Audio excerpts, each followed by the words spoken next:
प्राचीन काल में जब वेदों की ध्वनि आकाश में गूंजती थी और ज्ञान की ज्योति ऋषियों के हृदय में प्रज्वलित रहती थी, तब एक ऐसे बालक का जन्म हुआ जिसकी कथा आज भी आत्मजागरण का प्रतीक बनी हुई है। उसका नाम था अष्टावक्र, जिसका अर्थ है 8 स्थानों से वक्र। किंतु उनका शरीर भले ही टेढ़ा-मेढ़ा था, उनकी बुद्धि और आत्मा सीधी, निर्मल और अटल थी। कथा की शुरुआत होती है महर्षि उद्दालक आरुणि से। वे एक महान विद्वान थे, जिनके आश्रम में हजारों शिष्य वेदशास्त्रों का अध्ययन करते थे। उनकी एक गुणवती और रूपवती पुत्री थी, सुजाता।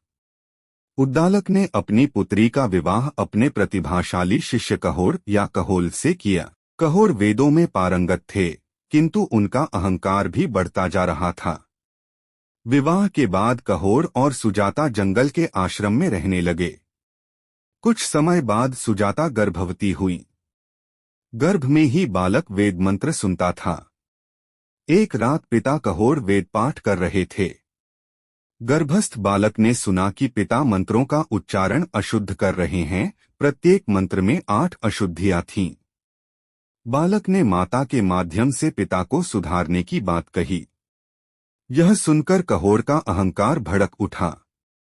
क्रोध में उन्होंने गर्भस्थ पुत्र को शाप दे दिया, तू 8 अंगों से विकृत होकर जन्म ले। इस प्रकार बालक 8 स्थानों से टेढ़ा-मेढ़ा पैदा हुआ। दोनों पैर, घुटने, दोनों हाथ, छाती और सिर। नाना उद्दालक ने उसका नाम अष्टावक्र रखा। उसी समय उद्दालक के पुत्र श्वेतकेतु का भी जन्म हुआ। अष्टावक्र ने उद्दालक को पिता और श्वेतकेतु को भाई मानकर उनके साथ वेदशास्त्रों का अध्ययन किया। उनकी बुद्धि इतनी प्रखर थी कि वे बाल्यावस्था में ही सभी ग्रंथों में निपुण हो गए।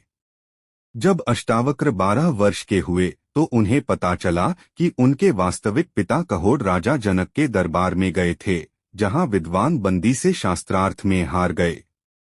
बंदी ने शर्त रखी थी कि हारने वाला वरुण लोक में जल समाधि लेगा। कहोर भी वरुण के पाश में बंधे थे। यह सुन अष्टावक्र का हृदय विदीर्ण हो गया। उन्होंने मामा श्वेतकेतु के साथ मिथिला की यात्रा की।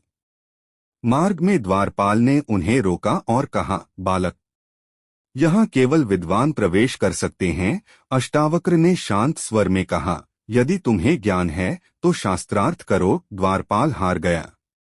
फिर राजा जनक के समक्ष पहुंचे। जनक ने देखा एक विकलांग बालक। हंस पड़े। अष्टावक्र ने कहा, महाराज, शरीर की विकृति पर हंसना उचित नहीं। आत्मा तो निर्विकार है। जनक प्रभावित हुए और बोले, बोलो क्या चाहते हो? अष्टावक्र ने कहा, मैं बंदी से शास्त्रार्थ करना चाहता हूँ ताकि मेरे पिता मुक्त हों। जनक ने अनुमति दी। बंदी दरबार में आया। वह अत्यंत विद्वान था, जिसने सैकड़ों ब्राह्मणों को हराकर वरुण लोक भेजा था। शास्त्रार्थ आरंभ हुआ।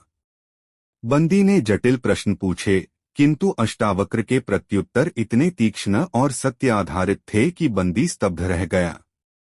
अंत में अष्टावक्र ने बंदी को परास्त कर दिया। बंदी ने स्वीकार किया और वरुण लोक से सभी हराए हुए ऋषियों को मुक्त कराया, जिसमें कहोर भी थे। कहोर पुत्र को देखकर आनंदित हुए। उन्होंने कहा, पुत्र, तुमने मेरा उद्धार किया। अब समंगा नदी में स्नान करो।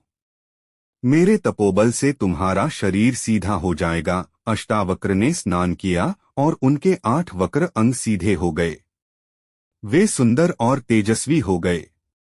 इसके बाद अष्टावक्र राजा जनक के समक्ष आए। जनक ने उनसे आत्मज्ञान की शिक्षा मांगी। अष्टावक्र ने जो उपदेश दिए वे अष्टावक्र गीता के रूप में संकलित हुए। यह अद्वैत वेदांत का सर्वोत्तम ग्रंथ है, भगवद गीता से भी अधिक प्रत्यक्ष और निर्भीक। अष्टावक्र गीता में अष्टावक्र से जनक ने पूछा, मोक्ष कैसे प्राप्त हो? ज्ञान वैराग्य कैसे आए? अष्टावक्र ने कहा, बंधन और मुक्ति मन की कल्पना है। तुम पहले से ही मुक्त हो। शरीर, इंद्रिया, मन ये सब माया हैं। आत्मा शुद्ध, साक्षी और निर्लिप्त है। जैसे सपने में राजा बनकर दुख पाता है, जागने पर पता चलता है कि सब मिथ्या था, वैसे ही जागृत अवस्था भी मिथ्या है। वैराग्य का अर्थ त्याग नहीं, अपितु यह समझना है कि कुछ भी अपना नहीं, सब ब्रह्मा है। ज्ञानी के लिए न सुख है, न दुख, न जन्म न मृत्यु। वह सर्वत्र एकरस रहता है। तुम्हें कुछ करना नहीं, बस मैं शरीर नहीं, मैं आत्मा हूँ, यह जान लो। अष्टावक्र ने कहा, यदि तुम सच्चे मन से मुक्ति चाहते हो तो वस्तुओं को विष समझो, क्षमा, दया, संतोष और सत्य को अपनाओ। अष्टावक्र की कथा हमें सिखाती है, शारीरिक विकृति ज्ञान में बाधा नहीं बनती, आत्मा कभी विकृत नहीं होती। अहंकार सबसे बड़ा शत्रु है। कहोर का अहंकार पुत्र को शापित कर गया, किंतु पुत्र ने ही पिता का उद्धार किया। सत्य निर्भीक होता है। अष्टावक्र ने राजा विद्वानों के सामने भी सत्य कहा। ज्ञान उम्र का मोहताज नहीं, 12 वर्ष में उन्होंने राजा को गुरु बनाया। मोक्ष तुरंत संभव है। अष्टावक्र गीता कहती है कि मुक्ति विलंब नहीं सहती, बस समझ की आवश्यकता है। आज भी अष्टावक्र गीता पढ़ने से साधक को तत्काल वैराग्य और आत्म साक्षात्कार की अनुभूति होती है। वे प्रथम ऐसे संत थे जिन्होंने सत्य को बिना लागलपेट के कहा।